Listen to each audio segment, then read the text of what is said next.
నమస్తే, welcome to V3 news లక్ష్యం సమాజితం. నేను మహేష్. ముందుగా వార్తలోని ముఖ్యాంశాలు.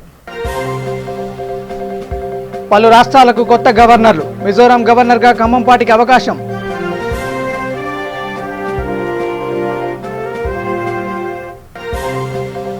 అనంతపురంలో విద్యాశాఖ మంత్రి ఆదిమూలపు కాన్వాయ్ అడ్డగింత. ఖాళీగా ఉన్న ఉద్యోగాలను భర్తీ చేయాలని యువజన సంఘాల డిమాండ్.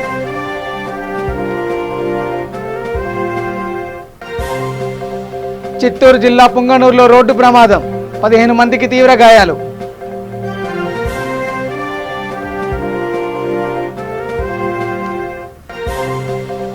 మంచినీటి చెరువులో భారీ చేపలు. ఒక్కొక్క దాని బరువు 20 నుంచి 30 కిలోల పైనే.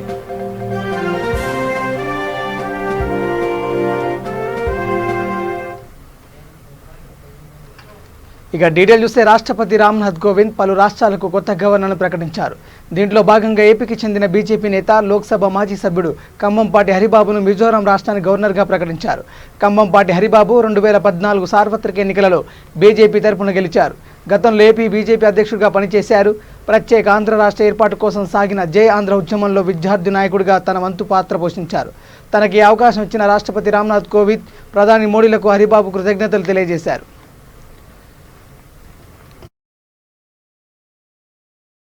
గవర్నర్గా నియమించినందుకు భారత రాష్ట్రపతి రామ్నాథ్ కోవింద్ గారికి, భారత ఉపరాష్ట్రపతి వెంకయ్యనాయుడు గారికి, ప్రధానమంత్రి నరేంద్ర మోడీ గారికి, హోంశాఖ మంత్రులు అమిత్ షా గారికి నేను హృదయపూర్వక ధన్యవాదాలు తెలియజేస్తున్నాను. ఈశాన్య రాష్ట్రమైన మిజోరాం లాంటి రాష్ట్రానికి గవర్నర్గా పనిచేసే అవకాశం దొరికింది. ఆ రాష్ట్రంకు ఉన్నటువంటి ప్రత్యేక పరిస్థితుల దృష్ట్యా అక్కడ పరిస్థితులు అవగాహన చేసుకుని ఆ రాష్ట్ర గవర్నర్గా ఆ రాష్ట్రం యొక్క సర్వతోముఖాభివృద్ధికి నేను కృషి చేస్తానని చెప్పి మనవి చేస్తున్నాను. గతంలో ఈశాన్య రాష్ట్రాల్లో అస్సాం రాష్ట్రానికి భారతీయ జనతా పార్టీ రాష్ట్ర వ్యవహారాల ఇన్ఛార్జిగా పనిచేసినటువంటి అనుభవం ఉంది. అలాగే మిజోరాం రాష్ట్ర పరిస్థితులను కూడా పూర్తిగా అవగాహన చేసుకుని ఆ రాష్ట్ర ప్రభుత్వంతో, రాష్ట్ర ముఖ్యమంత్రితో సమన్వయం చేసుకుంటూ ఆ రాష్ట్రం యొక్క అభివృద్ధికి కృషి చేస్తానని చెప్పి నేను తెలియజేస్తున్నాను. చాలా మంది సీనియర్లు ఉన్నారు పార్టీలని. ఒక ఖమ్మంపాటి హరిబాబు గారికి ఇవ్వడానికి గల కారణం పార్టీకి చేసిన సేవలు చేస్తున్నారా, మీకు ఇచ్చిన గుర్తింపు అనుకుంటున్నాను. సంస్థకి అంకిత భావంతో పనిచేసేటువంటి యొక్క ప్రతి ఒక్కరికి కూడా గుర్తింపు వస్తుందనే దానికి నాకు ఈ పదవి లభించింది తార్కాణం అని చెప్పి నేను భావిస్తున్నాను. సార్, మొదటి నుంచి చూసుకుంటే మీరంతా ఒక క్రమశిక్షణయుతంగా మీ ప్రొఫెసర్ కానీ మీరు ఒక భిన్నమైన శైలి, రాజకీయాలు చాలా అరుదైన శైలి, ఆ క్రమశిక్షణతో మీరు చాలా మంది శిష్యులు కూడా తయారు చేశారు. అదేవిధంగా ఇదంతా ఇదే మీకు గవర్నర్ వచ్చిందని అనుకున్నారా? ఇంకొక అవకాశం గవర్నర్గా బాధ్యతలు నిర్వర్తించి ప్రజాప్రతినిధిగా బాధ్యతలు నిర్వర్తించడం వేరు, రాజ్యాంగబద్ధమైన పదవిలో బాధ్యతలు నిర్వర్తించడం వేరు. ఇది ఒక భిన్నమైన విధానం. కాబట్టి దానికి అనుగుణంగా రాజ్యాంగబద్ధ పదవిలో ఉంటూ రాష్ట్రానికి ఆ రాష్ట్ర ప్రజలకు సేవ చేసే అవకాశం వినియోగించుకుంటాం. గవర్నర్ అనగానే సాధారణంగా కేంద్ర ప్రభుత్వానికి రాష్ట్రం.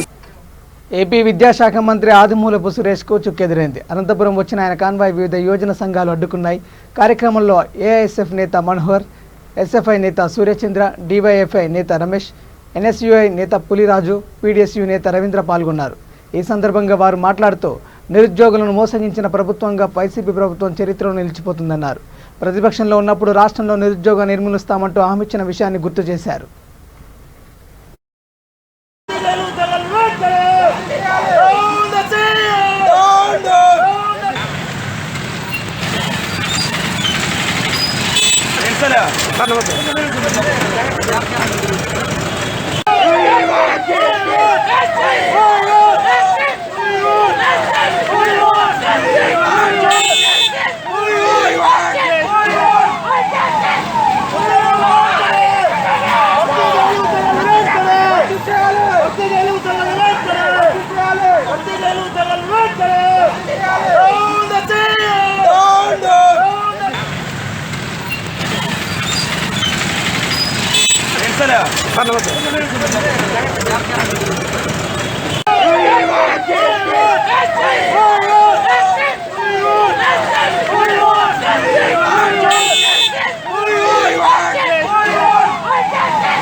ఇక జగనన్న ఇల్లు అనేది ముఖ్యమంత్రి ప్రసాదించిన ఓ వరమని తిరుపతి ఎమ్మెల్యే కరుణాకర్ రెడ్డి అన్నారు.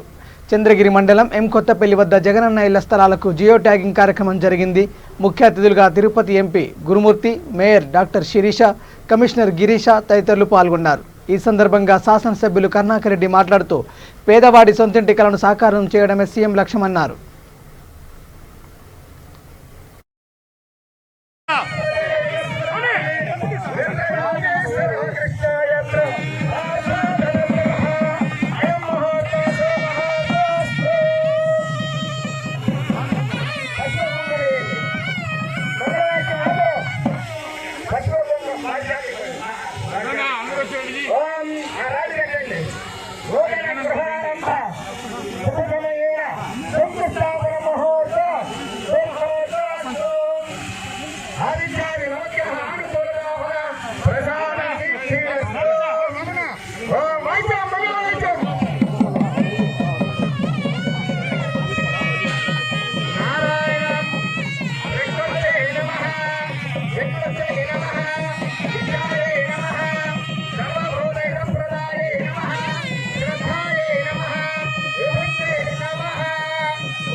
మన ప్రియతమ ముఖ్యమంత్రి జగనన్న ఈ రాష్ట్ర ప్రజలకు ఇచ్చినటువంటి ప్రసాదం ఇళ్లకు శంకుస్థాపన కార్యక్రమాన్ని వైభవోపేతంగా జరుపుకుంటున్నటువంటి ప్రజలకందరికీ కూడా శుభాభినందనలు. గౌరవనీయ పార్లమెంటు సభ్యులు గురుమూర్తి గారు, మేయర్ శిరీష గారు, మున్సిపల్ కమిషనర్ శ్రీ గిరీష గారు, పశ్చిమ గోదావరి జిల్లా తాళ్లపూడిలో మంత్రి తానేటి వనిత పర్యటించారు. ఈ సందర్భంగా ఆయకట్టుకు నీటిని విడుదల చేశారు. అనంతరం మీడియాతో మాట్లాడుతూ ముఖ్యమంత్రి జగన్ రైతు బాంధవుడన్నారు. ఆయన హయాంలో వ్యవసాయం ఓ పండుగలా మారిందన్నారు. రైతు భరోసా కేంద్రాలను ఏర్పాటు చేసి రైతాంగానికి అండగా నిలిచిందన్నారు.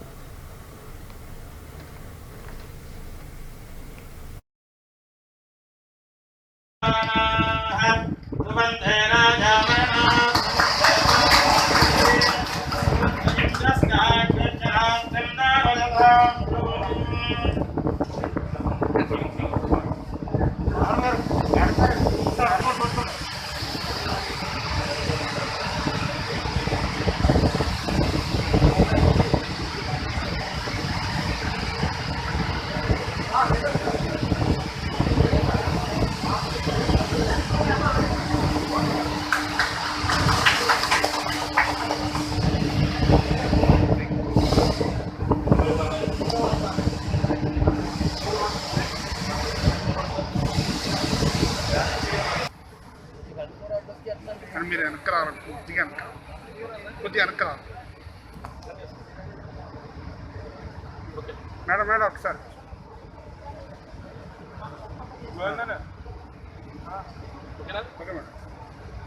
జై జగన్.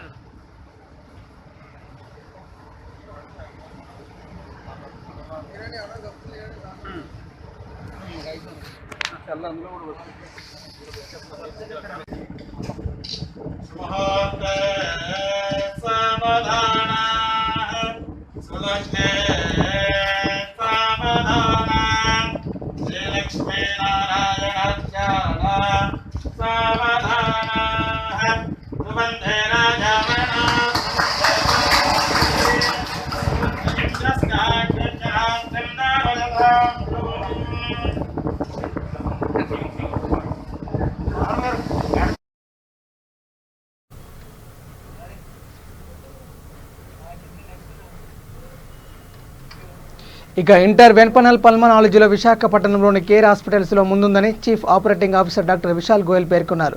కేర్ హాస్పిటల్ సంస్థ వైజాగ్లోని తన ప్రాంగణంలోనే ఇంటర్వెన్షనల్ పల్మనాలజీ విభాగాన్ని ప్రారంభించింది. ఈ సందర్భంగా ఆయన మాట్లాడుతూ పల్మనాలజీ రంగంలో తాజా సేవలను అందించే ఆసుపత్రుల్లో కేర్ హాస్పిటల్ ఒకటన్నారు.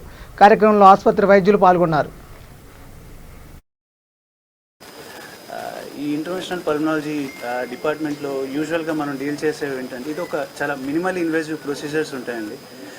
చాలా వరకు సర్జరీస్ చేయాల్సిన కండిషన్స్కి మనం సర్జరీస్ లేకుండా జస్ట్ ఒక డే కేర్ ప్రొసీజర్ లాగా, అది కూడా ఇందులో చాలా ప్రొసీజర్స్ ఇన్ఫ్యాక్ట్ మనం చిన్న కట్టు కూడా లేకుండా వెళ్ళి at the same time in the same day patient discharge చేయొచ్చు అనమాట. ఇది మన ఇంటర్వెన్షనల్ పల్మనాలజీ ప్రొసీజర్. యూజువల్గా మనం ఎగ్జాక్ట్ డయాగ్నోసిస్ అంటే మామూలుగా ఇది అవ్వచ్చు అని క్లినికల్గా మనం అనుకునేది కాస్త ఎగ్జాక్ట్గా ఇది ఫలానాది అని కన్ఫర్మ్ చేసుకునేడానికి పనికొస్తుంది. అట్ ది సేమ్ టైం కొన్నిసార్లు ట్రీట్మెంట్లో భాగంగా కూడా పనికొస్తుంది. కొన్ని ఉదాహరణలు చెప్తాను.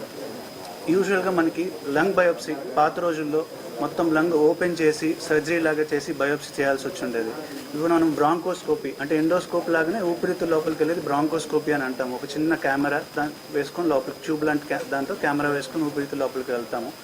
లోపలికి వెళ్ళి ఎట్లాంటి చిన్న ఇన్సిషన్ కూడా లేకుండా బయోప్సీ పీస్ తీసుకొని రావచ్చు. సో దట్ మనకి చాలా కండిషన్స్లో క్యాన్సర్స్ కావచ్చు, రకరకాల ఐఎల్డీస్ కావచ్చు, ఇట్లాంటి వీటన్నిటిలో మనం డయాగ్నోసిస్ కోసం ఉపయోగపడుతుందండి. అట్ ది సేమ్ టైం ఇంకా చాలా రకాలు ఈబస్ అని ఉంటుంది, అంటే ఊపిరితిత్తులు బయట లింఫ్ నోడ్స్ అని ఉంటాయి. ఈ లింఫ్ నోడ్స్ మనం యూజువల్గా పాత రోజుల్లో మెడియాస్నోస్కోపీ అని చిన్న కట్ చేసి లోపలికి వెళ్ళి తీసుకొని వచ్చేవాళ్ళు. దీన్ని కూడా మనం ఎలాంటి కట్టు లేకుండా జస్ట్ ఇదే బ్రాంకోస్కోప్ ద్వారా లోపలికి వెళ్ళి లోపల నుంచి అల్ట్రాసౌండ్ ఎనర్జీ అంటే అల్ట్రాసౌండ్ టెక్నాలజీ యూజ్ చేసుకొని లింఫ్ నోడ్స్ ఎక్కడున్నాయో గుర్తించి అక్కడి నుంచి మనం లింఫ్ నోడ్స్ నుంచి శాంపిల్ తీయొచ్చు. ఇలా ఇంకా రకరకాలు. ఫర్ ఎగ్జాంపుల్ సడన్గా పేషెంట్ మ్యాసివ్ బ్లీడింగ్ అంటే బాగా ఎక్కువ బ్లీడ్తో వచ్చాడు అనుకోండి, అప్పుడు కూడా మనం లోపలికి వెళ్ళి సర్జరీ చేసేంత టైం కూడా ఉండకపోవచ్చు. సడన్గా వెంటనే మనం వెళ్ళి అక్కడికి వెళ్ళి ఆ బ్లీడ్ ఎక్కడి నుంచి వస్తుందో ఐడెంటిఫై చేసి దాన్ని ఆపడానికి ట్రై చేయొచ్చు. ఇలా ఒక్కొక్కసారి ఊపిరితిత్తుల నుంచి లీక్ ఉంటుండొచ్చు. ఈ లీక్ చాలాసార్లు సర్జరీ కూడా చేయడానికి కుదరకపోవచ్చు. ఇట్లాంటి టైంలో మనం లోపలికి వెళ్ళి ఆ లీక్ ఎక్కడి నుంచి వస్తుందో దాన్ని ఆపొచ్చు. ఇంకా cancer side. Thank you very much. అందరికీ నమస్కారము. పల్మనాలజీ డిపార్ట్మెంట్ గత 14-15 సంవత్సరాలుగా కేర్ హాస్పిటల్లో ఎస్టాబ్లిష్ అయి ఉన్నది. ఈరోజు మనము ఇంటర్వెన్షనల్ పల్మనాలజీ విభాగాన్ని ఇక్కడ ప్రారంభించబోతున్నాము. పల్మనాలజీ మీకు అందరికీ తెలిసిన విషయమే. Basically deals with lung problems. లంగ్స్లో మనకు airways, lung parenchyma, pleura, mediastinum అనే స్ట్రక్చర్స్ని మనము డీల్ చేయాల్సి ఉంటుంది. ఇందులో రకరకాల infections like bacterial, viral, fungal infections, cancerous states, non cancerous states, malignant tumours, pleural diseases, mediastinal mass అనే రకరకాల ప్రాబ్లమ్స్ మనం ఫేస్ చేస్తూ ఉంటాము. తమ న్యాయమైన డిమాండ్ల సాధన కోసం స్విగ్గీ డెలివరీ బాయ్స్ విజయవాడలో ఆందోళనకు దిగారు. ఈ మేరకు మొగల్రాజ్పురంలోని కార్యాలయం వద్ద ఆందోళన నిర్వహించారు.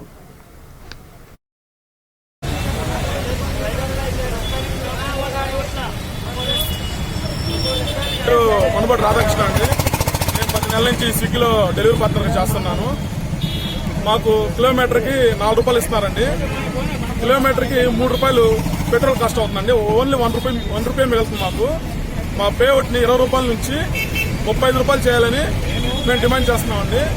ఇవాళ మా ఫ్యామిలీస్ కానీ మేము కానీ మా పిల్లలు కానీ ఈ 400-300తో మా కుటుంబాన్ని నడపడం చాలా కష్టంగా ఉందండి. ఎందుకంటే ఒక రోజు లాగిన్ టైము, షిఫ్ట్ టైము 10 నుంచి 12 గంటలు కష్టపడితే 400 మాత్రం మిగులుతున్నాయండి. 400తో కుటుంబాలు ఎలా పోషించాలి మేము? కాబట్టి మినిమం బేస్ పే 35 రూపాయలు, కిలోమీటర్కి 4 రూపాయలు ఇస్తున్నారు. దాన్ని 6 రూపాయలు మార్చి అవుట్ ఆఫ్ జోన్లో ఆర్డర్ అసైన్ చేసినప్పుడు రిటర్న్ రావడానికి ఆయిల్ కాస్ట్ ఎక్కువ అవుతుంది. దానికి రిటర్న్ బోనస్గా 4 రూపాయలు మినిమం ఇవ్వాలి. ఒక రైడర్కి వచ్చి ఒక రెస్టారెంట్లో వెయిటింగ్ పే వచ్చి వెయిటింగ్ ఫుడ్ ప్రిపేర్ టైం వచ్చి 20 మినిట్సే ఉంటుంది. 1.5 అవర్ 1 అవర్ కూర్చోబెడుతున్నారు. ఒక్కొక్క రెస్టారెంట్ అతను గంటన్నర కూర్చోబెట్టడం వల్ల 2-3 ఆర్డర్లకే టార్గెట్ కావడం లేదు. అందుకోసం waiting pay per minute 2 rupees కావాలని మేము డిమాండ్ చేస్తున్నాం. రైన్ సర్చ్ కూడా 20 రూపాయలకు పెంచాలి. వర్షం వచ్చినప్పుడు వర్షంలో అసలు వచ్చే 15 రూపాయలు ఆ బైక్ మెయింటెనెన్స్ కూడా రావట్లేదు. మినిమం 20 రూపీస్ రైన్ సర్చ్ ఇవ్వాలి. మేము ఎంత పత్రిక వచ్చాము కానీ ఓఎం గారు రావట్లేదు. ఓఎం గారు రావాలి, మా డిమాండ్లు పరిష్కరించాలి, మాకు న్యాయం చేయాలి. లేదు మేము మా డిమాండ్లు పరిష్కరించే పక్షంలో మేము ఎవరం కూడా లాగిన అవ్వం. కరోనా టైంలో మా పిల్లల్ని ఎంత బాధపడ్డా మాకు తెలుసు. నేను ఎంతో మందికి కరోనా పేషెంట్కి నేను స్వయంగా ఇచ్చాను. దయచేసి చెప్తున్నానండి, మీరు అందరూ న్యాయం చేయండి. నేను పర్సనల్గా ఇచ్చాను తెలుసా. నేను పర్సనల్గా కరోనా పేషెంట్కి ఇచ్చాను. నేను స్విగ్గీ డెలివరీ బాయ్గా కాదు, పర్సనల్గా ఇచ్చాను నేను. ఎందుకంటే వాళ్ళకి ఎవరండి కరోనా పేషెంట్లకి ఎవరికి కూడా ఎవరు పుట్టి ఎవరు వాళ్ళ రిలేటివ్స్ వాళ్ళ బంధువులు కూడా దూరంగా పెడితే నేను ఇచ్చానండి. నేను ఎంతో మందికి ఇచ్చాను. నేను ఎవరు చెప్పలా, నేను పిల్లలకు కూడా చెప్పలా. దయచేసి చెప్తున్నా, మీరు అందరూ కూడా. మొత్తం ఎంతమంది ఉంటారు మీరు? మేము మొత్తం 250 మంది ఓన్లీ ఒక యూనియన్ అండి. మిగతా వాళ్ళు కొంచెం సహకరించట్లేదు, వాళ్ళు కూడా సహకరిస్తే ఇంకా బాగుంటుంది. దయచేసి ఒక విజయవాడ అండి 4 రూపాయలు ఇస్తున్నారండి. సర్చి కూడా 10 రూపాయలు 15 రూపాయలు ఇచ్చి ఆపేస్తున్నారండి. హైదరాబాద్, వైజాగ్, మంగళగిరి పక్కన మంగళగిరి వీళ్ళందరికీ ఎక్కువ పే అవుట్ ఇస్తున్నారండి. అవునవును. దయచేసి చెప్తున్నా అండి, ఇది నా ఒక్కరి సమస్య కాదు, అందరి కోసం చేస్తున్నాము. చిత్తూరు జిల్లా పొంగనూరు పట్టణంలో రోడ్డు ప్రమాదం జరిగింది. భగత్ సింగ్ కాలనీ బైపాస్ వద్ద టాటా ఏస్ వాహనాన్ని లారీ ఢీకొట్టింది. ఈ ఘటనలో చింతామణి నుంచి బోయకొండ గంగమ్మ దర్శనానికి టాటా ఏస్ వాహనంలో వెళ్తున్న 15 మందికి తీవ్ర గాయాలయ్యాయి. క్షతగాత్రులను చికిత్స కోసం పొంగనూరు ప్రభుత్వ ఆసుపత్రికి తరలించిన పోలీసులు.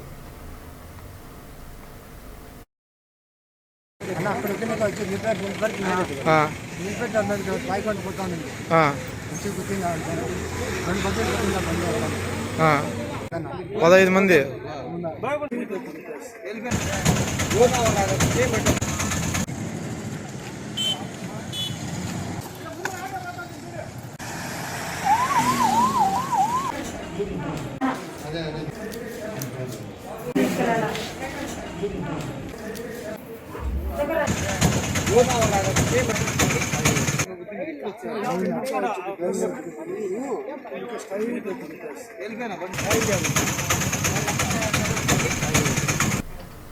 సాధారణంగా నదుల్లో సముద్రంలో భారీ చేపలు దొరుకుతుంటాయి. అయితే మంచినీటి చెరువులో భారీ చేపలు దొరకడం ఎప్పుడైనా చూసారా? మంచినీటి చెరువులో మహా అయితే 10 నుంచి 15 కిలోలు ఉన్న చేపలు దొరుకుతాయి. అలాంటిది ఏకంగా 20 నుంచి 30 కిలోల బరువైన చేపలు దొరకడం అందరినీ ఆశ్చర్యానికి గురిచేస్తుంది. ఈ వింత మరెక్కడో కాదు సుమా. ప్రకాశం జిల్లాలో పర్చూరు మండలం వీరన్నపాలెంలో మంచినీటి చెరువు ఉంది. అందులో సహజ సిద్ధంగా పెరిగిన చేపలను 3 ఏళ్ల తర్వాత వేలం ద్వారా విక్రయించారు. పాట పాడుకున్న కాంట్రాక్టర్ జాలాలతో చేపలు పండించే కార్యక్రమాన్ని శ్రీకారం చుట్టాడు. ఒక్కసారిగా భారీ సైజులో చేపలు వలలో పడ్డాయి. 32 కిలోల వరకు ఉన్న చేపలు 10కి పైగా దొరికాయి. చెరువులో చిక్కిన ప్రతి చేప కూడా 10 కిలోలకు పైనే ఉండడం విశేషం. ముఖ్యంగా వీటిలో 30 కిలోల బరువున్న చేపలు అందరినీ ఆకర్షిస్తున్నాయి. 25-32 కేజీల చేప వరకు ఉంటాయి. చిన్న చిన్న చేపలు కావాలంటే అసలు లేవు. ఊరు కానీ ఊరిలో ఉన్న చుట్టుపక్కల గ్రామాల నుంచి వచ్చిన వాళ్ళు ఎంతో ఆసక్తికరంగా ఈ చేపల కోసం వస్తున్నారు. కానీ ఈ చేప ఉన్నంత రుచి ఈ చుట్టుపక్కల ప్రాంతంలో ఎక్కడ ఉండదు నాకు తెలిసినంత వరకు. చాలా అద్భుతమైన ఇదన్నమాట ఇది. ఈ చేపని కాపాడిన గ్రామ ప్రజలకి, సర్పంచ్ గారి కానీ, మరి ఈ ఊళ్ళో ఉన్న విలేకరులకు కానీ మేము ధన్యవాదాలు చెప్పుకుంటున్నాం. పేరు నాగార్జున. ఇది వీరన్నపాలెం చెరువు అండి. ఇక్కడ వీరన్నపాలెం చెరువులో గత 3 సంవత్సరాలుగా ఎవరు చెరువు పాట పాడట్లేదు. అలాంటిది ఇప్పుడు మా వాళ్ళు చెరువు పాడారు. చెరువు పాడారు కాకపోతే ఇక్కడ కనీసం చేపలు అనేవి 10 కేజీల కంటే తక్కువ ఏవి ఉండట్లేదు. కనీసం 20-25 కేజీల పైన ఉన్నాయి ప్రతి చేప. కొన్న వాళ్ళు కూడా ఎవరు ఒకరు కూడా ఒక చేపను కొనుక్కోలేకపోతున్నారు. కనీసం 2 కలిసి ఒక చేపను కొనుక్కోవాల్సి వస్తుంది. ఇది ఎవరు మేధస్ పెంచిన చేపలు కాదు. అట్లా అని వాటికే అదే పెరిగిన చేపలు పాడుపడుతుంది.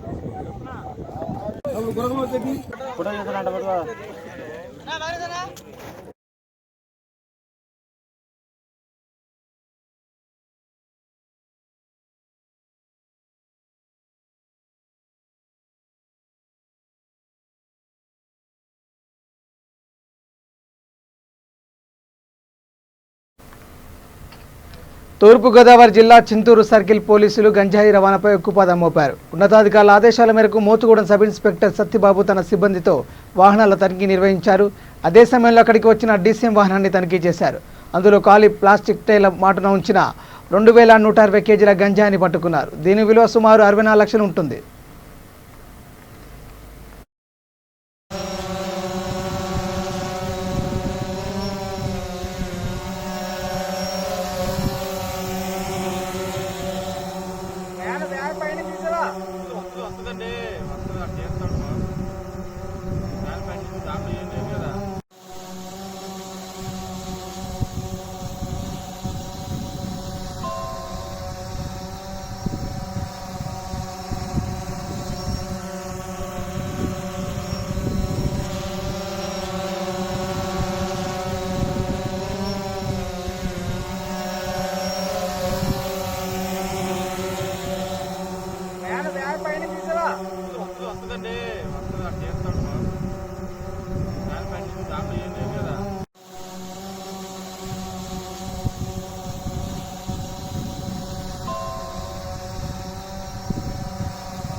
ఇక తనపై ప్రత్యర్థులు చేస్తున్న ఆరోపణలు నిరూపిస్తే రాజకీయ సన్యాసం తీసుకుంటానంటూ పొద్దుటూరు ఎమ్మెల్యే శివప్రసాద్ సవాల్ విసిరారు. వ్యాపారాలను తాను బెదిరిస్తున్నట్టు రుజువు చేయాలని ఆయన డిమాండ్ చేశారు. తనపై అనవసరంగా తప్పుడు ఆరోపణలు చేస్తే మూల్యం చెల్లించుకోవాల్సి వస్తుందని హెచ్చరించారు. 2 సంవత్సరాల కాలం నుంచి మేము తప్పు చేసినా తప్పు చేయకపోయినా, అవినీతి చేసినా అవినీతి చేయకపోయినా, అంటే తప్పొప్పులతో నిమిత్తం లేకుండా, ప్రజా నష్టానితో ఏమాత్రమే కానీ సంబంధం లేకుండా మా పార్టీని, ఆ పార్టీ అధికారంలో ఉంది కాబట్టి మమ్మలను విమర్శించడమే పనిగా పెట్టుకొని ప్రొద్దుటూరు రాజకీయ ప్రతిపక్ష పార్టీలన్నీ కూడా మమ్మల్ని విమర్శిస్తున్నాయి. అందరూ వీరు వారు అనకుండా ప్రొద్దుటూరుకు సంబంధించినటువంటి అందరూ కూడా మాట్లాడుతున్నారు. మీరు విమర్శించిన దాంట్లో ఒక్కటి నిజం ఉందా? మీరు ఎవరైనా ప్రజలు మీరు చెప్పిన వాటిలో ఒకటి నిజం ఉంది, నువ్వు హంతకునివి, నీవు దోపిడీదారునివి, నీవు దుర్మార్గునివి, పక్షపాత ధోరణి పరిపాలన చేసిన వానివి, వ్యాపారుల స్వేచ్ఛకు భంగం కలిగించిన వానివి, అభివృద్ధి నిరోధకునివి, ప్రజాస్వామ్యాన్ని కూనీ చేసిన వానివి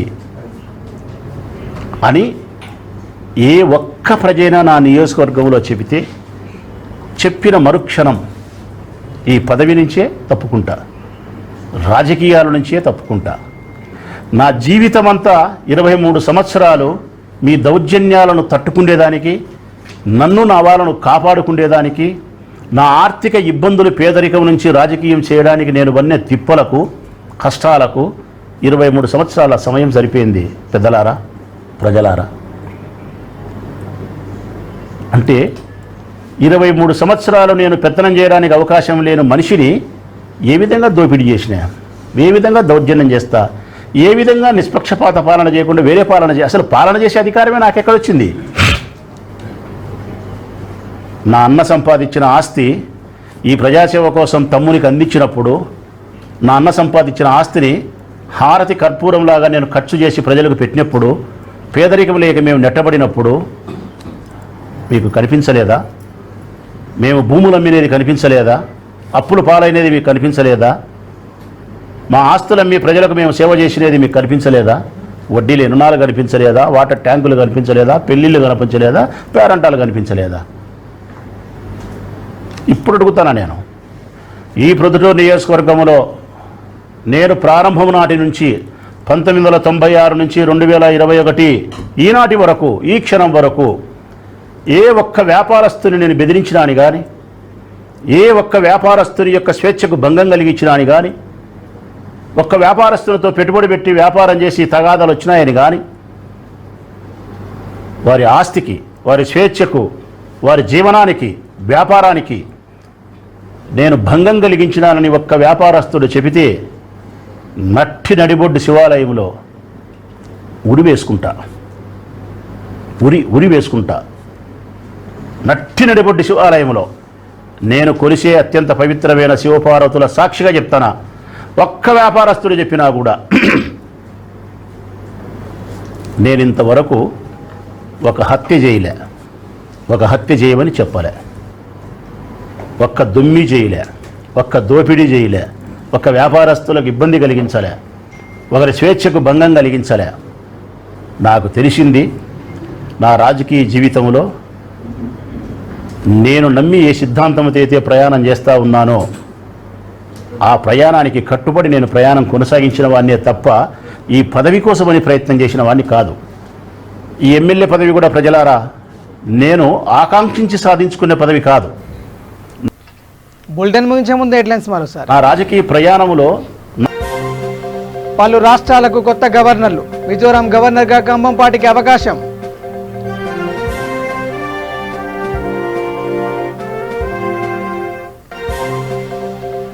అనంతపురంలో విద్యాశాఖ మంత్రి ఆదిమూలపు కాన్వాయ్ అడ్డగింత, ఖాళీగా ఉన్న ఉద్యోగాలను భర్తీ చేయాలని యువజన సంఘాల డిమాండ్.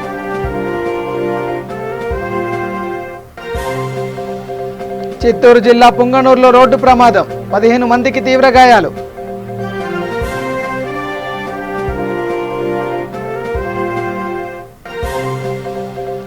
మంచినీటి చెరువులో భారీ చేపలు, ఒక్కొక్క దాని బరువు 20 నుంచి 30 కిలోల పైనే.